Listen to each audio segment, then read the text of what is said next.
Grant Matthews here with BleacherReport.com. Today we're at the WWE Tryout here in Nashville, and we're talking to the, what's your official title again, James? Senior Vice President, Global Talent Strategy and Development. Perfect. I know I was going to mess that up, but James, it's a pleasure to meet you. Likewise. Thank you so much. Thank you for coming. Absolutely. Let's talk a little bit about this tryout, because I was here a year ago at the tryout over SummerSlam weekend. Incredibly different. Over Vegas. A lot more athletes, a lot more diverse talent and stuff like that. Talk to me a little bit. It's Thursday as we're speaking right now. Yep. Talk to me a little bit about the process from what you've seen from Wednesday to today, Yep. as far as the talent that you're seeing and kind of what you're scouting and what you're looking for specifically. Yeah, no, great. Look, I'll take even further back than yesterday. So we're at the second tryout of the calendar year for us. We did a large-scale tryout in Dallas around WrestleMania. We're here in Nashville, SummerSlam week.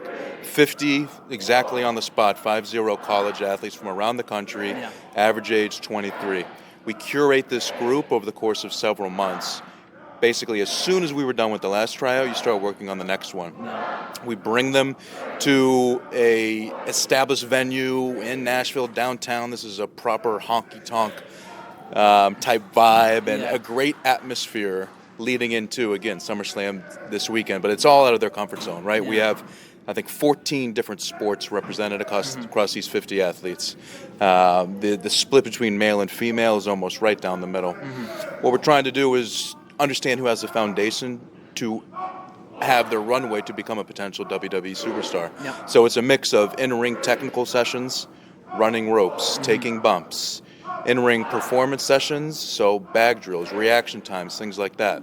We put a mic in front of them. And again, now all of these athletes, guys and girls, are all college athletes, so they check the boxes athletically for the most part for us. The look, the size, right? That's all important criteria, obviously. But we know what it takes to really cut through and become a real superstar that resonates is when you have a mic in your hand. How do you listen to emotion? How do you tell the story? That is what separates people, and that's what we're trying to find. So we just got done with our second promo session of the week, first of the day, a 4-hour-long session, a marathon, but hugely valuable, hugely entertaining as well, but hugely valuable for us to understand that, again, okay, this college football player is 6'4", 250. Again, looks the part, but does he get bigger with a mic in his hand on stage or get smaller? And that's what we're trying to understand. And thus far, we've been incredibly happy with what we've seen. We got a great group. We're going to come away with a lot of hires here.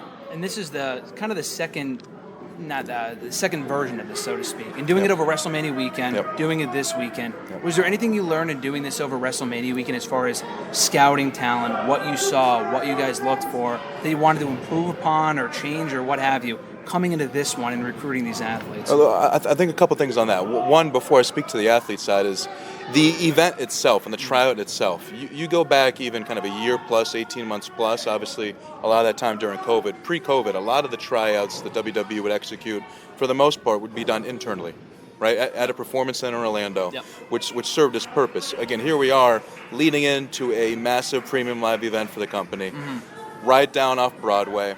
Tomorrow, for the first time ever, we have paying fans.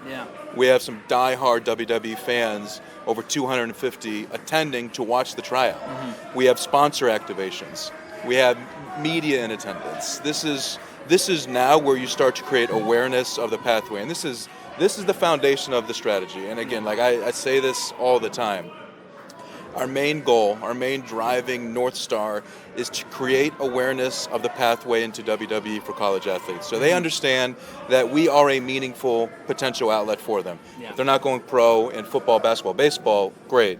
But you often don't go pro even if you're a national champion in discus or shot put. Those are the athletes and the populations that we're trying to get at. So I think the idea around creating these to be events in and of themselves goes a long way in doing that. As you've just seen, we have NBA player Dwight Howard here. Of course. Tomorrow we're hosting a lot of agents, a lot of NIL athletes that we've already signed, that we're looking at for the next class. So this is all boils down to, again, like a recruiting tool, a recruiting mechanism. So it's purposefully built to help drive that awareness. And, in terms of athletes, look, I think for us it just keeps hitting home the point that we have the potential to create a superstar no matter the background athletically. whether it's volleyball. And again, like there's a historical precedence for this. Again, like this is a great point too. There's historical precedence for this. Even go back to Stone Cold, like football, right? Yeah. Taker, basketball. Charlotte Flair, volleyball. Goldberg, football. Goldberg, so that existed, but almost to a man or a woman, they all got to the business because they had an in, or they had a line to get there. What we're trying to do is eliminate that chance and just scale it. Scale it so the hundreds of thousands of college athletes that graduate on a given year and don't go pro and don't want to go corporate understand that this is the pathway. So again, I think we continue to have strong conviction internally around the right path that we're on right now. Yeah, I mean, especially going off of that too, with these kids and talking to them, getting feedback from them as far as how they're feeling coming out of these tryouts, whether it's people you sign, don't sign, what have you. Going back to Mania, this tryout as well. When you go to scout them as well, and just asking them if they would be interested in this opportunity, what's the feedback like? Is it something like, hey, I think I'd be good at it, let me give it a shot? Or is it like someone like Dwight, who grew up a wrestling fan, thinks he'd be great at it, obviously already kind of has an in, so to speak, the notoriety, whatever. Is it like a wide variety, or is it in all athletes, and everyone here being an athlete, is it kind of a mix of like mostly people that just want to give it a shot and you think would be good at it, they think they'd be good at it, and they turn out to be a successlook superstar? Yes to all of the above, and I'll give some great examples. Honestly, and we got this feedback a ton from this group. Yeah. Oftentimes now, look, we have a full recruiting staff, just like an NFL front office. So we're on the ground on campuses, at events, in person. But part of our tool is social media, just like everyone else. So we will identify talent that we can't get directly in front of in a given week. They land on our feed somehow, DM. Oftentimes, the feedback is like, well, this can't be real. This is fake. Yeah. Like this That's can't what be Bianca, actually. I think, said. Yes, this can't actually be WWE hitting me up, sliding into the. Well, no, it is. So first and foremost, it's like complete like shock around like, well, WWE's interested in me. Yeah. Why? Like, I wonder what it is, and then we start to explain. It's like, look, no, this is not just for people in the business. Like, there's a pathway and examples, and again, historical precedents of, someone that has a profile just like you making it to the top of our business. So a lot of the early feedback is, okay, I'm not really sure about it. Now, of course, there are, tons of athletes, male and female, that come inbound to us that are very passionate, gung-ho about it. But in reality, here's the deal. Like, we're wanting to convince, we're wanting to sell, we're wanting to recruit top athletes. We have 4-time All-American athletes, both on male and female side, downstairs right now. And at the end of the 3 days, and this was the case at WrestleMania tryouts too, to an individual, they all come away and like, wow, what an experience. Yeah. Blown away by the production of it, the opportunity, the investment from the coaches, the community, right? Because obviously we're a individual sport in a way, but in reality, again, we know like it's a partnership, it's a community. We're already starting to see real friendships get formed in these last 36 hours. So I mean, look, I think the feedback is that a lot of these talent come away feeling like, wow, like my eyes are open now. I can absolutely see myself doing it. And we feel like that's really what resonates. And again, this is part of what we need to do. We need to sell them. We need to put them in this type of environment so they start to see that opportunity. Yeah. And so many of these kids will go on and they have that passion. A lot of them have that athletic background. And more often than not, that could be what takes them to the next level, NXT. And a lot of them could be on the main roster on Raw or SmackDown within 6 months to a year. It's just impossible to tell. Is there like a point that you say to yourself, Paul, whoever else, in developing these talents, signing these talents, that you give yourself, all right, 6 months, if they're not good, let's move on? Like, is there like a window there, or is it more like, because it's still early on in the program, we don't know. Like, it seems like it's going to be a success. You guys are signing a lot of top-tier talent and stuff like that, a lot of notable names. Is there like a window that you guys give yourselves internally thinking, all right, once you sign them, that being said, once you sign them, 6 months, year, is there a point where you think, like, this is going to be a success after 2 years? We got to, like, wait and see, if that makes sense? I don't know if we gave you those intervals in advance or not, but it literally is 6 month intervals. Okay. 2 year mark, you're up or out. So, and there's constant evaluation down at the Performance Center Orlando. Coaching staff, our staff, on site, all time, constantly evaluating.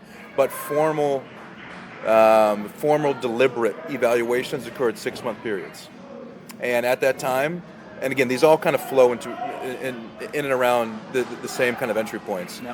We'll do a tryout, and then we'll do a set of releases and churn out.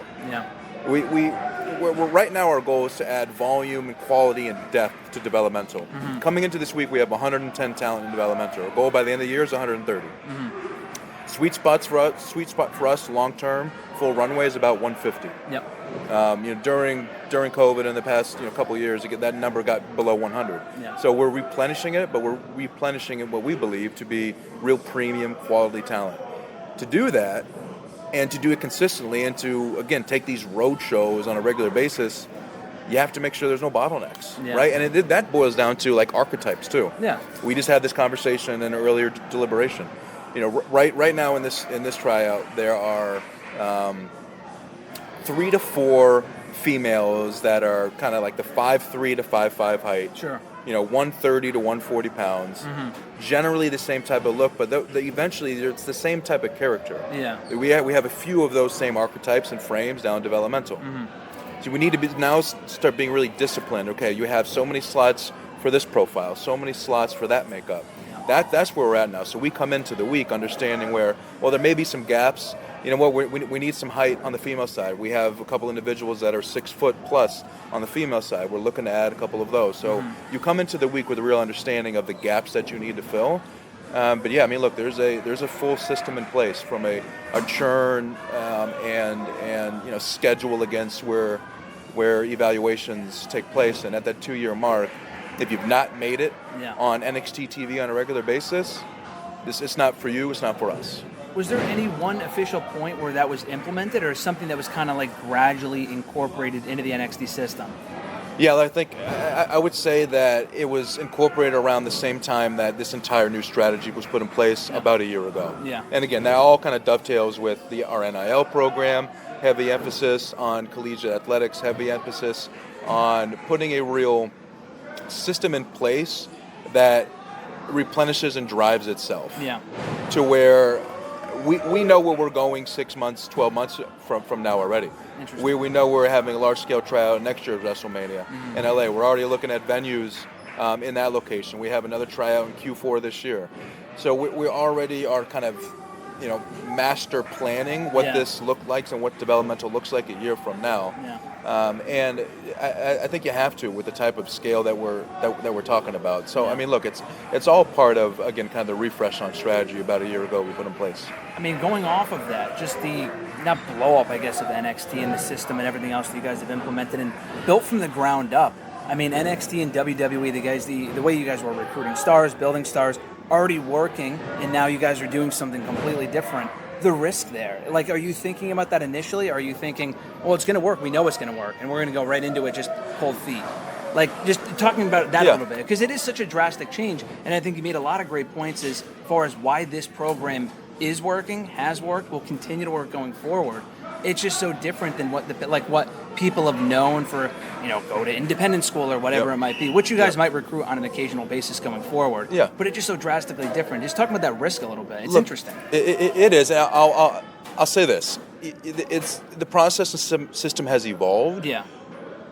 But the great thing about us as a company, WWE, but in particular the talent strategy and developmental side is we can pivot, we can be adaptable. A year from now, if we feel like we need to pivot our strategy a bit, we will in a blink of an eye. Just like this. I mean, we responded to the opportunity that college athletics presented us. Yep. Around the same time that we were looking to get more athletic, more diverse, NIL opened the floodgates for us. We're leaning in. Yeah. We have such a unique position to lean into that because we are positioned as an entertainment property. We can sign college athletes, not impacting eligibility. So right now there's a moment in time to where there is a massive growth opportunity to break down some of those barriers in the college athletic space. Mm-hmm. Is that our philosophy and strategy 3 years from now? I think it'll be a part of it. It'll be core of it. Is it evolve? Is it exclusive? Yeah. I don't know. It doesn't need to be. Yeah. But again, this is all part of it. Like, we evaluate on a regular basis to see how we're trending, how we're tracking. We saw a massive opportunity in college sports, college athletics. We dove head first. So it's risk. I don't know. Opportunity, upside. I mean, look. But again, like, this is what we do. Like, you have to constantly kind of evolve the business and see what sticks, see what lands. We'll say this, early returns have been phenomenal. With feedback from, we just had our two first, aside from Gable Steveson, who the first kind of NIL athlete that we've signed, has debuted already. Yeah. Our two really kind of first signees that have moved on to developmental contracts started 2 weeks ago. Joe Spivak, Northwestern football, and a kid named Isaac, big shot putter out of Alabama. Yeah. Day 2, they were doing 4-minute matches. Wow. And this isn't hyperbole, but the coaching staff down there are saying, well, that's not what we do typically. Yeah. Like the acceleration of development for athletes who very clearly have been taking guidance and implementing real-time feedback and adapting on, in their giving sport and their giving playing fields.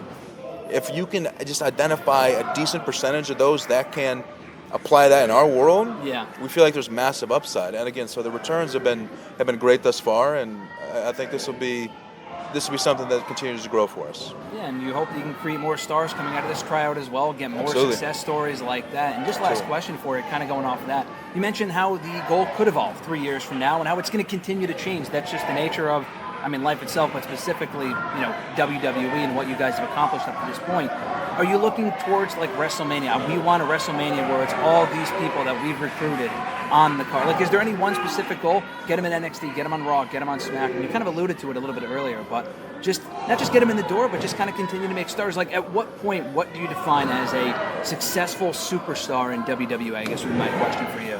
A successful superstar in WWE, in our opinion, has a long runway and has a long, we'll say, kind of tail to their career. So to really resonate, we feel like you have to be in this business for a decade plus, which again is an emphasis on why we're going young right now. We're going really young, get them in the system earlier, get them on TV earlier, have the opportunity to go a 10, 15-year career. You look back on any of the names that we all know and love historically in the business for a long time. So that success is longevity. Yeah. And we feel like the better opportunity to present longevity and execute against longevity is when you bring talent in the business at 22 versus potentially older.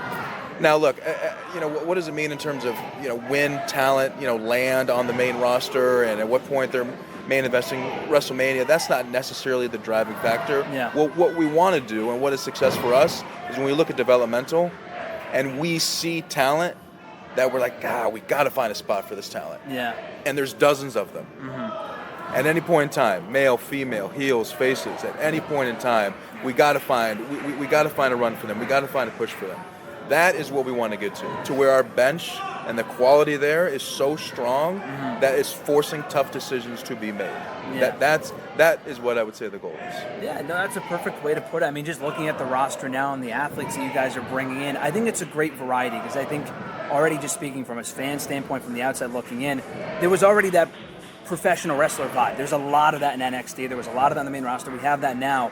I see a future personally where it's a bit of a mix of both, and I think bringing in as many people as possible and trying these people out, we can kind of get a hybrid of athletes turn superstars. I think Goldberg, like you mentioned, was kind of like a chance thing. I think we might need more of that, and I think kind of getting that variety would be key. Yep. No, look, I obviously agreed 100%. I think that's what we're trying to hit. We're trying to cut across developmental, again, which we want to get to about 150 in this system. To do that, you have to have a full cupboard of diverse from 5-foot girl next door females all the way through 7-foot giants that can stand across the ring from Omas. And everything in between on both sides. And to do that, there's a lot to sort through, right? There's a lot for us to uncover and develop. And look, it starts with events like this week. So fantastic. Well, we already got a sneak peek of it. It looks great. You guys are doing great work. This has been a fascinating deep dive into what you guys are doing right now. So I'm very excited for the future, James. I appreciate the time. Thank you very much. Thank you so much. Thank you.